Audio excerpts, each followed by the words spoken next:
সরকারি নির্ধারিত ফির চেয়ে ২ থেকে ৫,০০০ টাকা বেশি দিলে টেবিলের ফাইল নড়ে ঝড়ের গতিতে, আর টাকা না দিলে মাসের পর মাস জুতো ক্ষয় করেও মেলে না নিজের জমির খতিয়ান। পঞ্চগড়ের আটোয়ারী উপজেলা সহকারী সেটেলমেন্ট অফিসের ভেতরের নির্মম বাস্তবতা ঠিক এইরকমই, যেখানে সাধারণ মানুষ সেবা নিতে গিয়ে প্রতিনিয়ত বলির পাঁঠা হচ্ছেন দালাল চক্রের কাছে।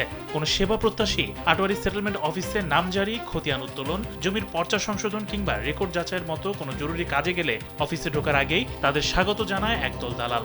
অফিসের সামনের চায়ের দোকান থেকে শুরু করে আনাচে কানাচে ওত পেতে থাকে এই চক্রটি। সাধারণ মানুষ সরল বিশ্বাসে তাদের কাছে গেলেই শুরু হয় ফাঁদ পাতা।